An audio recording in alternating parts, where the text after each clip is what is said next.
জানালা খুলে দাও এবার, মনোমিতা তোমার আমার সবার মনেরই কথা বলে, ভালোবাসা জাগায় সবার হৃদয়ে, মনোমিতা তোমার।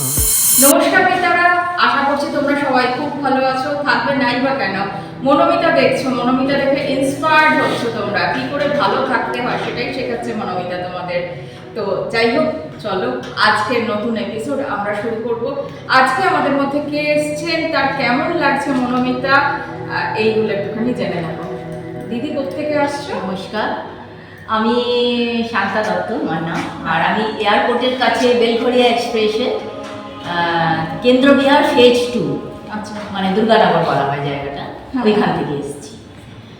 তো মনোমিতা দেখছো? মনোমিতা দেখি, আর আমি এত মানে ইন্সপিরেশন পাই মনোমিতা দেখে যে এরকম একটা প্ল্যাটফর্ম মানে সবারই জীবনে আসুক, আর আমাদের প্রত্যেকের জীবনে কিছু না কিছু সমস্যা থাকে, সেই সমস্যা ছাড়া তো আমাদের লাইফ হয় না কখনো, ঠিক।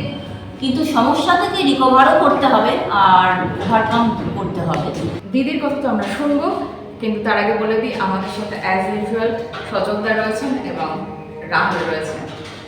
তো দিদি, চলে যাবো সোজা তোমার স্ট্রাগল স্টোরিতে। কি তোমার প্রবলেম ছিল লাইফে, বা কিভাবে সেটা ওভারকাম হলো, এই গল্পটা শুনে নেবো তোমার কাছ থেকে। হ্যাঁ, আমি বলছি 2016-এর কথা আমাদের। তো এমনিতে তো আমরা সবাই জানি সুইট 16কে তো সুইট বলা হয়, কিন্তু আমার লাইফে 16টা সুইট ছিল না, আমার লাইফে ওটা একটা বিটারই ছিল। অ্যাকচুয়ালি ব্যাপারটা কি হয়েছিল, আমরা এমপি ছত্তিশগড়, আমাদের ট্রান্সফারেবল জব ছিল আমার হাজব্যান্ডের। তো এখন তো রিটায়ার করে গেছে, কলকাতায় সেটেল করেছি।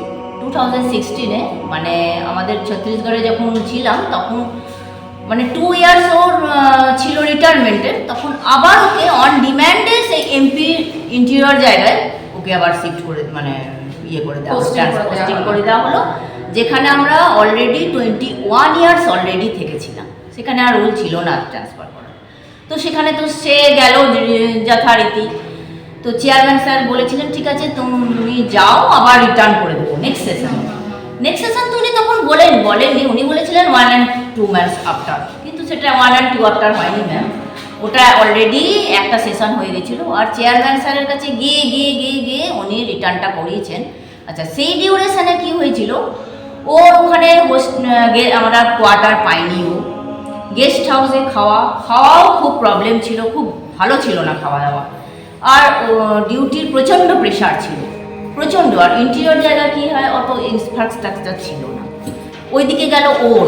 আর আমি যে ছত্তিশগড়ে যে কোয়ার্টারে ছিলাম ওখানেও আমি স্কুলটা ভালোই ছিল, কিন্তু হঠাৎ করে দেখছি যে ভাইস প্রিন্সিপাল স্যার ও আসলে প্রবাসী বাঙালি ছিল, মানে হিন্দি ভার্সানেই কথা বলতো, আর বাঙালি ছিল। আর একমাত্র বেঙ্গলি টিচার ছিলাম আমি, মানে অন্য হিন্দি মিডিয়ামের, আর আমি ইংলিশ, যেটা আমার MA BEd আছে, তাই জন্য আমি ইংলিশ। তো ভাইস প্রিন্সিপাল ম্যাডাম খুব হ্যারাসমেন্ট করতো আমাকে, যে ও ভাবতো বোধহয় প্রিন্সিপাল স্যার ওর জায়গাতে আমাকে রিক্রুটমেন্ট করবে, সেটা ওর মনের মধ্যে চলে এসেছিলো, জেলাস ফিল করতো, বিভিন্ন রকমভাবে হ্যারাসমেন্ট করতো। মানে রোদে সব স্টুডেন্টরা কোর্স করছে, তো সব টিচারদের একটা করে পিরিয়ড দিত, আমাকে বলতো আপনি 4 পিরিয়ড করান। এদিকে ঘরে হাজব্যান্ড নেই, হাজব্যান্ডের তো ওখানে ট্রান্সফার হয়ে গেছে, ঘরে হাজব্যান্ড নেই, ঘরে একা, মেয়ে মেডিকেল পড়তে চলেই গেছে অলরেডি। আর আমি বিভিন্ন রকম পরেশানির মধ্যে থেকে আমিও চেষ্টা করলাম যে আমাকে অন্য স্কুলে ট্রাই করতে হবে, কারণ এর যে আমার সঙ্গে যে একটা ইনফিরিয়রিটি কমপ্লেক্স ছিল ওটা বাড়তেই থাকছিল। আর হাজব্যান্ডও ওইদিকে ট্রান্সফারের রিটার্ন নেওয়ার চেষ্টা করলো। যাই হোক, এই ডিউরেশনে মানে আমরা অনেক জীবনের মধ্যে অতল পাতল হয়েছে, অনেক হ্যারাসমেন্ট হতে হয়েছে। তো ওই যে প্রবলেমগুলো আমি ফেস করেছিলাম, একটা ডিপ্রেশনের মধ্যেও চলে এসেছিলাম। তো ওইটা থেকে যে ওভারকাম করলাম আমার মনের জোরে, হাজব্যান্ড ওদিকে মনের জোর দিত, আমিও দিতাম, আমিও পেতাম। আর আমার একটু দূরে অবশ্য আমার দাদা ছিল ছত্তিশগড়ে, কোরবা ডিস্ট্রিক্টে, সেও আমাকে অনেক মোরাল মানে সাপোর্ট দিয়েছে। তো যাই হোক, ওই ডিউরেশনে মানে আমি অনেক পেশেন্স লেস হয়ে গেছিলাম, কিন্তু পেশেন্সফুলি ধৈর্য নিয়ে টেকনিক্যালি আমরা ভেবেছিলাম কী করে এখান থেকে ওভারকাম করা যায়, করে যাই হোক নেক্সট সেশনে আমরা 2017-এ ওটা রিকভার করলাম। শুনলাম তো আমরা সমস্যার কথা, সমস্যা সবারই জীবনে থাকে। তো যথারীতি ওনার সমস্যার কথা শুনলাম। চলে যাব সজলদার কাছে, শুনে নেব সজলদার কি বক্তব্য ওনার সমস্যা শোনার পরে। শ্রী মা সারদা বলছেন যে সহ্যের সমান গুণ নেই, সন্তোষের সমান ধন নেই 100%। কিন্তু আমরা যখন প্র্যাকটিক্যাল লাইফে আসি, ধরে যদি আমি কোনো জিনিসের সন্তোষ প্রকাশ করবো তাহলে আর অ্যাম্বিশন কোথায় গেল? আর আমি যদি সহ্য করলাম তাহলে আমার বীরত্বের প্রকাশ কোথায় করবে? তাহলে এই যে কন্ট্রাডিকশনটা অতি অবশ্যই এটা আমরা খুব খুঁজে পাই। কিন্তু আমার মনে হয় যে আপনার কাছ থেকে এটা আমরা খুব শিখলাম যে ধৈর্য নিয়ে কীভাবে অতিক্রম করা যায়, তার একটা সাকসেস স্টোরি আপনি বললেন। কিন্তু আমার যেটুকু আপনার কাছ থেকে আরও জানা, যে এই যে আপনি যেটাকে সাকসেস স্টোরি বলছেন, এই সাকসেসটাকে কী দিয়ে মাপছেন? যে আমি এই জায়গায় পৌঁছালাম বলে এটাকে আমি সাকসেস বলছি। স্বাদ মিটে গেলে এই যে সাকসেস, মানে ধরুন কোনো একজন আমি ধরছি ইনটক্সিকেশনের জন্য কেউ একটা কোনো কিছু লিকার চাইছে, সে হাতের কাছে লিকার বের হলো, এই যে সাকসেস। অ্যাকচুয়ালি আমি যেটা ইন্ডিকেট করতে চাইছি যে আমাদের লাইফের লং রানে একটা বৃহত্তর উদ্দেশ্য সাধনের জন্য আমাদের জীবন, এই ছোট ছোট যে উদ্দেশ্যগুলো সেটা যেন সেই দিকে ওরিয়েন্টেশনটা হয়। এটাকে আপনি বিশ্বাস করেন? আমি এটা জিজ্ঞাসা, যে মনে করুন আপনি এই যে কলকাতায় আসতে চাইছেন, বাড়ির কাছে আসতে চাইছেন, ওই স্কুল ছেড়ে অন্য স্কুলে যেতে চাইছেন, তার মূল উদ্দেশ্যটা কিন্তু মানসিক প্রশান্তি। সেই মানসিক প্রশান্তির উদ্দেশ্য কিন্তু জীবনে পরম প্রাপ্তি। সেই পরম প্রাপ্তিটা কিন্তু হচ্ছে জীবনে প্রেম, সবার মধ্যে প্রেম বিতরণ করা, সবার মধ্যে এমপাথি প্রদর্শন করা। এইটা আমরা মিতাদেরকে যেটা বারবার বলে থাকি, এটাতে আপনার কতটা কিরকম মনে হয়েছে?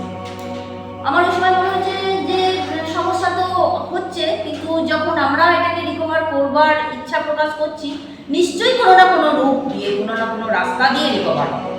তো ধৈর্য নিয়ে আমরা এটা হ্যান্ডেল করি, একদম ধৈর্য নিয়ে। আর উনি, আমরা জানি আমার হাজবেন্ডেরও রেপুটেশন ভালো ছিল, আর আমারও টিচার হিসেবে নাম ছিল তখন। আমরা অনেককে বলি সহ্য করো, ধৈর্য ধরো, কিন্তু বাস্তবে কতটুকু করতে পারি জানি না। কিন্তু আপনি এটা করে যে দেখিয়েছেন, এটা আমাদের কাছে একটা সাকসেস স্টোরি বলুন, একটা ইন্সপায়ার বলুন, এটা আমরা এই জন্যই করতে চাইছি। ঠিক, এবার চলে যাব হচ্ছে রাহুলের কাছে। রাহুলের কি বক্তব্য বলো এই ব্যাপারে? আমার এখানে বক্তব্য, আমি স্যার যেটা বললেন আপনি একমত, যে আবার দ্বিতীয় যেটা বারবার বলছেন, এবং ওই ধৈর্য দ্বারা, তো ধৈর্যটাই এখানে আমার মেন ব্যাপার।